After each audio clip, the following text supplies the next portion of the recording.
You made a decision today. Maybe it was small. What to eat, whether to check your phone, whether to get up when the alarm rang or hit snooze. Maybe it was bigger. Whether to start that thing you've been putting off, whether to say something you've been holding back, whether to finally believe you are capable of more than where you currently are. Here's what nobody told you about that decision. You didn't make it. Not consciously, not freely, not the way you think. Neuroscientist Benjamin Libet ran an experiment in 1983 that made the entire scientific community deeply uncomfortable. He asked participants to flick their wrist whenever they felt like it, completely freely, no instruction on timing. While monitoring their brain activity, he discovered something that shook the foundation of everything we believe about human choice.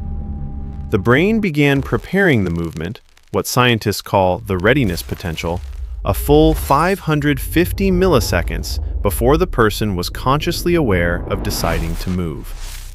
Your brain decided before you did. And if that's true for something as simple as flicking your wrist, what does that mean for every belief you hold about yourself? Every story you carry about why you can't change? Every reason you've accepted for why your life looks the way it does? What if the voice in your head telling you that you're not ready, not smart enough, not lucky enough, isn't your voice at all?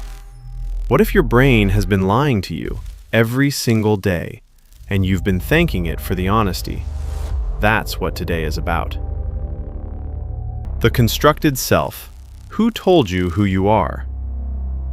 In 1902, sociologist Charles Cooley introduced a concept that is more relevant today than it has ever been. He called it the looking glass self. The theory is simple and devastating. You do not form your identity from the inside out. You form it from the outside in. You see yourself the way you believe others see you. And over time, that reflected image becomes what you call me. Think about that carefully. The confidence you lack, or the confidence you carry, was not born inside you. It was assembled from the reactions of parents, teachers, peers, strangers, from the grades you received, from the times you were laughed at or applauded, from the subtle signals of 1,000 interactions you have long forgotten, but your nervous system never did. You looked into the world expecting to see yourself, and what looked back at you, you mistook for the truth. Carl Jung, one of the most important psychologists in history, spent his career studying what he called the shadow, the parts of ourselves we bury, suppress, and refuse to look at. He wrote in Psychology and Religion, "Until you make the unconscious conscious, it will direct your life, and you will call it fate. Fate, luck, the way things are, just how I am." These are the words people use when they are being governed by programming they cannot see.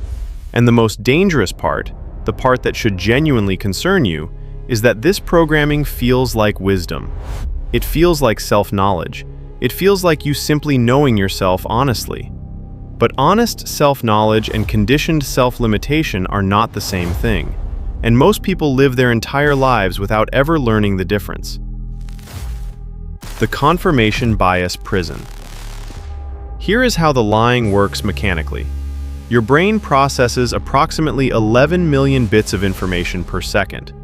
Your conscious mind can handle roughly 50 out of 11 million, which means at every single moment of your waking life, your brain is making decisions about what to show you and what to filter out, what to bring into conscious awareness and what to discard as irrelevant.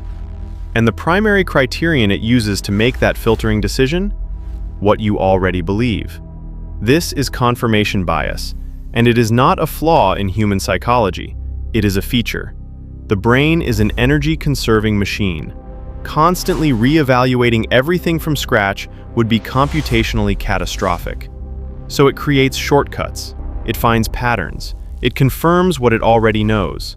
The problem is devastating in practice. If you believe you are bad with money, your brain will collect every piece of evidence that confirms this and discard every piece of evidence that contradicts it. Not deliberately, automatically, below the level of your awareness. If you believe people like you don't succeed, your brain will make that belief invisible to challenge and impenetrable to doubt. Every success story will be filed under "they're different." Every failure will be filed under "I told you so." Francis Bacon wrote about this in 1620 in Novum Organum, 4 centuries before neuroscience confirmed it. The human understanding, when it has once adopted an opinion, draws all things else to support and agree with it. And though there be a greater number and weight of instances to be found on the other side, yet these it either neglects and despises, or else by some distinction sets aside and rejects. 400 years ago, before brain scans, before cognitive psychology, he saw it clearly. You are not seeing your life as it is. You are seeing the version your brain pre-selected to confirm what you already decided was true. And you call that version of events your life. The story you live inside.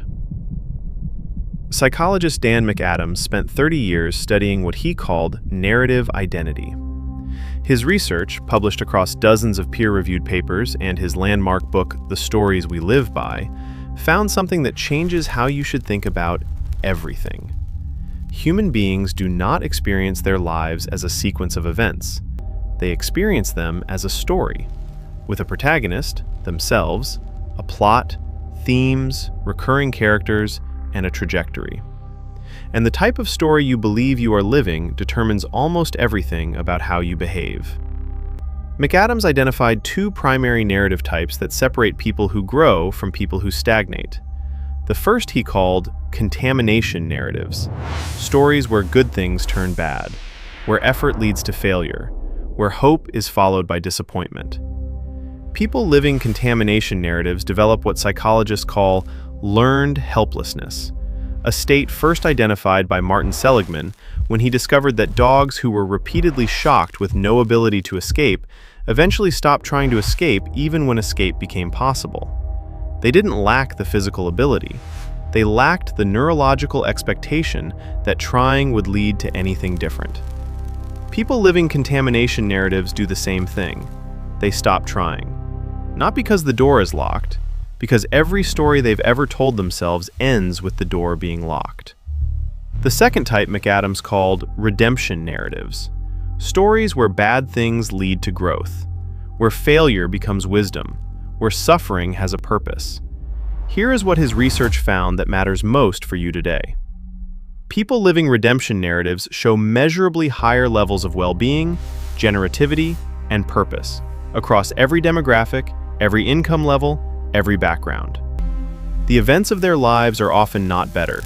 Their interpretation of those events is. Viktor Frankl proved this under the most extreme conditions imaginable. In the Nazi concentration camps, stripped of everything, watching people he loved die, subjected to systematic dehumanization, he observed that the prisoners who survived longest were not the physically strongest. They were the ones who found meaning, who told themselves a redemption narrative even inside a living nightmare. He wrote in Man's Search for Meaning, "Everything can be taken from a man but one thing, the last of the human freedoms, to choose one's attitude in any given set of circumstances. The story is not what happens to you. The story is what you decide it means." And most people have never consciously decided anything about the story they're living. They inherited it, they absorbed it, and they have been performing it faithfully ever since, calling it personality, calling it reality, calling it just the way things are. The neuroplasticity truth they buried in self-help cliches. For most of the 20th century, neuroscience operated under a firm assumption. The adult brain is fixed. Neurons connect in childhood and adolescence. After that, the structure is set. You are who you are. The hardware cannot be upgraded. This was the scientific consensus, taught in universities, written in textbooks, used to justify entire systems of education, criminal justice, and psychology. It was wrong. In the 1990s, a series of landmark studies, particularly the work of Michael Merzenich at the University of California, San Francisco, proved something that should have rewritten every self-help book ever published. The brain rewires itself in response to experience, at any age, under the right conditions, with the right kind of attention. They called it neuroplasticity, and the implications are staggering. The anxiety that feels like your personality, it's a neural pathway, strengthened by repetition, which means it can be weakened by replacing it with a competing pathway. The self-doubt that feels like self-awareness, it's a network of neurons firing together because they've fired together thousands of times before. Hebb's law, neurons that fire together, wire together. The procrastination that feels like laziness, it's a habituated response pattern that your brain has made extremely efficient because efficiency is what brains optimize for. None of it is identity. All of it is architecture, and architecture can be redesigned. Epictetus, a former slave who became one of the greatest Stoic philosophers in history, wrote in the Discourses nearly 2,000 years before neuroscience caught up with him. Make the best use of what is in your power and take the rest as it happens. What is in your power is your attention, your practice, your daily choice of which neural pathways to feed and which to starve. The brain that is lying to you today was built by the experiences of your past, but it is being rebuilt right now, by this moment, by what you choose to feed it, by what you practice, by what you refuse to keep accepting as fixed. The emotion trap. Feeling it doesn't make it true. Here is something the modern world has dangerously confused. Emotional authenticity and emotional accuracy are not the same thing. We live in a culture that says, if you feel it deeply, it must be true. If the emotion is real, the story attached to it must be real. But emotions are not truth detectors. They are survival detectors. Evolved over hundreds of thousands of years not to tell you what is objectively real, but to tell you what is potentially dangerous, based on pattern matches from the past. Antonio Damasio, one of the world's leading neuroscientists, wrote in Descartes' Error, a book that transformed how we understand the brain, that emotions are not the opposite of rational thought. They are a crucial input to it. But crucial input is not the same as reliable truth. When you feel like a failure, that feeling is real. The neurological event is real. The suffering is real. But the conclusion, that you are a failure, is a story your emotion is telling, not a fact it has verified. When you feel like you don't belong in a room full of successful people, that feeling is real. It is also a threat detection system confusing social discomfort with actual danger, doing its ancient job, in entirely the wrong context. The Stoics called this assent, the moment between perception and reaction, the tiny gap where wisdom either lives or dies. Marcus Aurelius wrote, "You have power over your mind, not outside events. Realize this and you will find strength." He was not telling you to suppress your emotions. He was telling you not to confuse them with reality. An emotion is a signal. It is not a sentence. Feel it, examine it, trace it back to the belief that generated it, and then, with the full power of your conscious mind, decide whether that belief deserves your continued loyalty. Most of your deepest limitations are emotions you've never examined, feelings you've mistaken for facts, a prison with no actual walls, only the deep, settled conviction that the walls are there. The identity shift, how real change actually works. James Clear sold over 15 million copies of Atomic Habits, and the insight at the core of that book, the one that separated it from every other habits book ever written, was this: behavior change that lasts doesn't start with actions, it starts with identity. Most people try to change by setting goals. I want to make more money. I want to get fit. I want to be more disciplined. Goals are outcomes. And the brain resists outcomes it doesn't believe belong to the kind of person it believes you are. But when you shift the identity first, when you stop saying, I want to be disciplined, and start asking, what would a disciplined person do right now? The behavior follows the identity, naturally, with far less internal resistance. Because the brain's deepest drive, deeper than pleasure, deeper than comfort, deeper even than survival in many contexts, is consistency with its own self-image. Give it a new self-image. Build evidence for it, one small action at a time.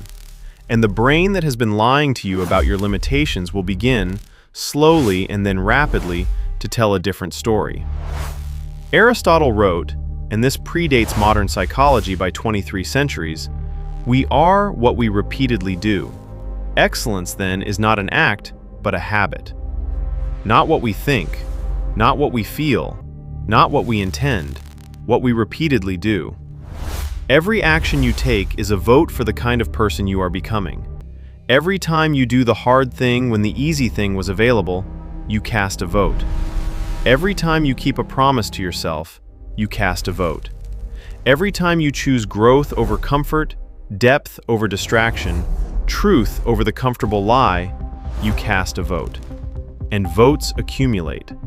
The person you will be in 5 years is being built right now by the votes you cast today. Most people are casting votes unconsciously, for an identity they didn't choose, in a story they didn't write. The question this video asks, and the question TruthLens will keep asking, is simply this: are you willing to become conscious? Closing. The moment everything changes.